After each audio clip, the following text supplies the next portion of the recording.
What is up, guys? How we doing? Supercross season is winding down, and we're getting to see just this classic battle between raw speed and Chase Sexton, and then Cooper Webb and this racecraft and mental strength. As this thing winds down, every race becomes more and more important. And while yesterday was kind of boring, it's set up for an amazing finish. If you're dealing with some pain, I'm telling you, try Nano-Extreme. It is so good at clearing up aches and pains. It's unlike anything that I've ever used before. It is so good.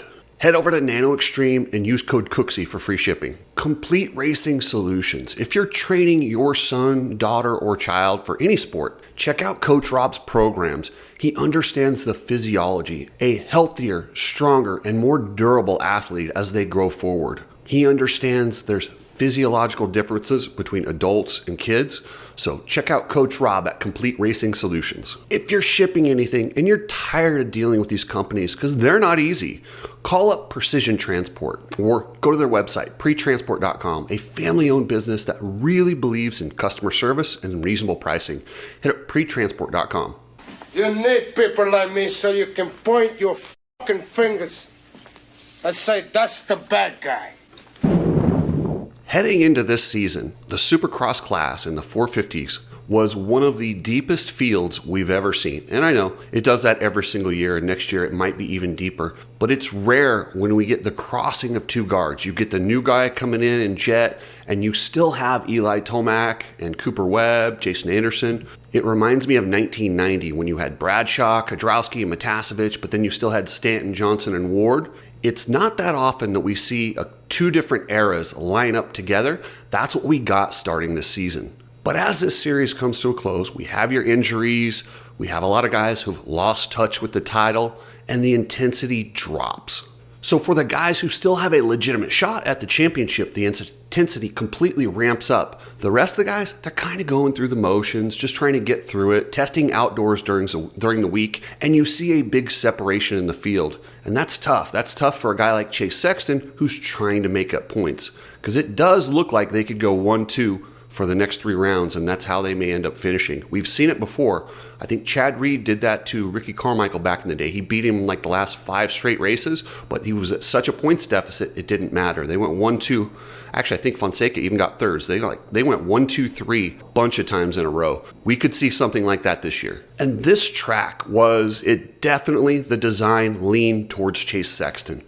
He is better when you get a run in at the whoops and you get to hit them, and it's just bravery, straight up bravery. Sometimes you just got to go for it. And it is a field separator. Remember Tampa, when Malcolm Stewart was doing that? Those whoops had a good run in. You had to hit those things hauling ass. And towards the end of that main event, when it got chewed up, it becomes incredibly dangerous. And it's who's willing to take that risk? Who's willing to go for it?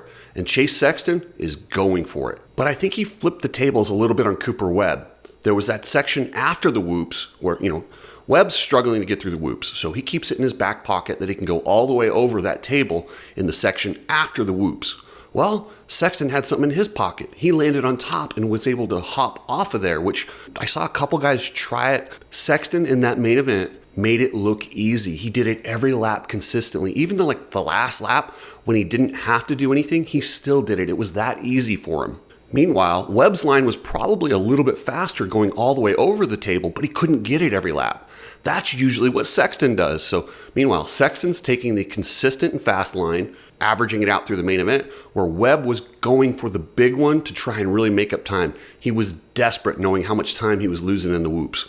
You could see the confidence in Cooper Webb just go away when Chase just dropped him. It was like he was in quicksand. The harder he fought, the deeper and more stuck he got. He could not figure out the whoops. He's jumping, skimming, uncontrollable. Then he's going for the big table and he nails it and then he misses it. It was a very un-Cooper Webb-like ride. And I love Cooper Webb and his trash talk and his finger gun and saying he's going to kick Chase Sexton's ass. I love all that stuff. But it does come with a price tag. That price tag is pressure. Once you say that, you have to back it up or you get embarrassed. This is why a lot of guys don't come out and say stuff, because when you don't back it up, everybody's like, ha, I told you, didn't kick his ass.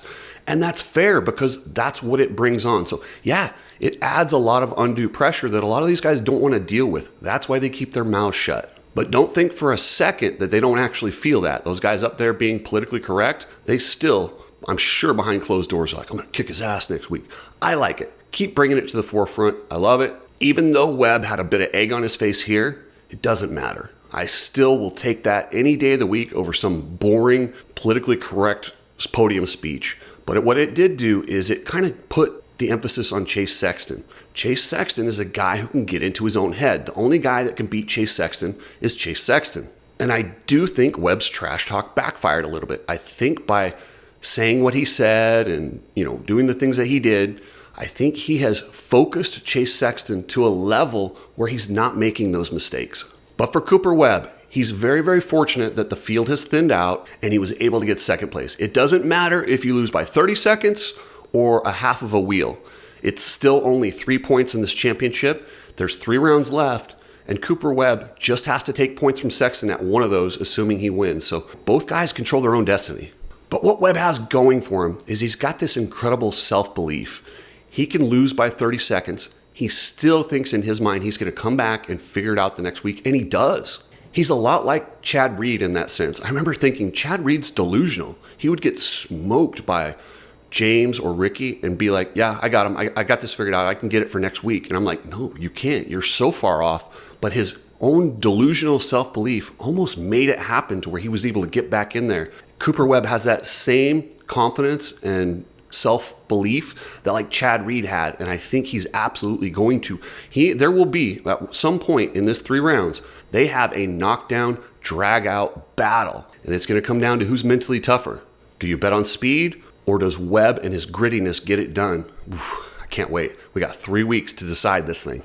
What Webb has going against him is the race next week in Pittsburgh. I checked out the track map, and there is another whoop section with a huge run-in. We don't know what they're going to look like. Pittsburgh's a new stadium for the series. Whenever there's a new stadium, they have to bring in new dirt. And yeah, it's probably going to look similar to what we've seen the last couple weeks, but you really never know how the dirt's going to react until you bring it in. You can take dirt from 2 different sides of the street in some areas and get completely different dirt. So what is this dirt going to look like? Nobody actually knows. And then when you see it, how's it going to break down? Is it going to break down the same as these other races?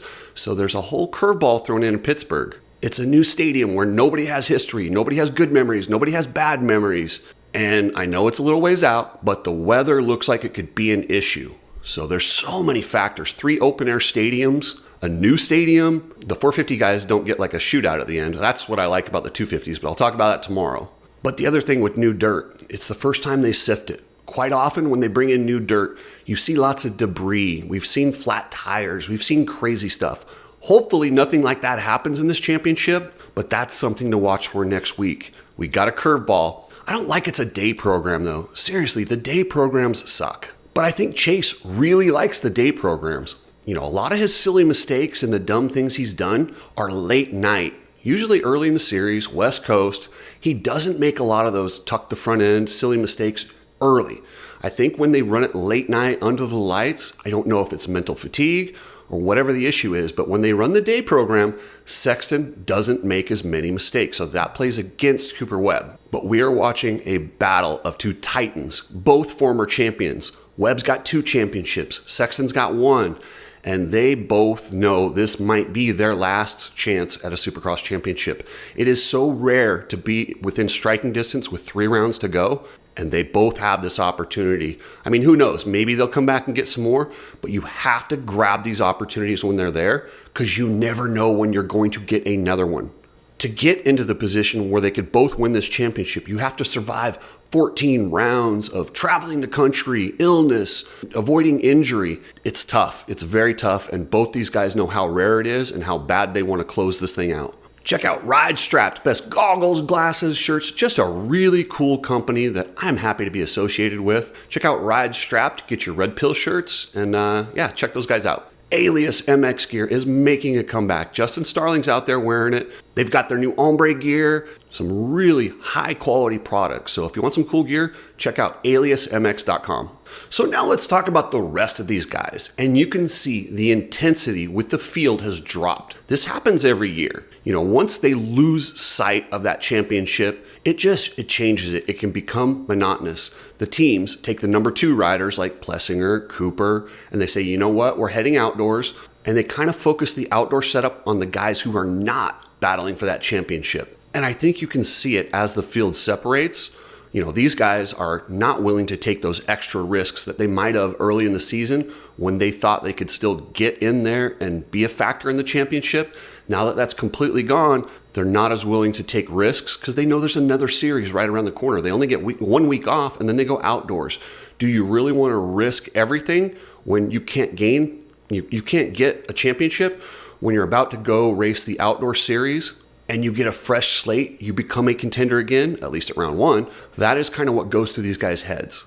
Whether they mean to or not, the intensity drops. There is an exception to this. When you get a guy like Justin Barcia, who his team is likely gone due to financial issues from KTM and the Pierre Group, he needs a ride. He's riding for a job.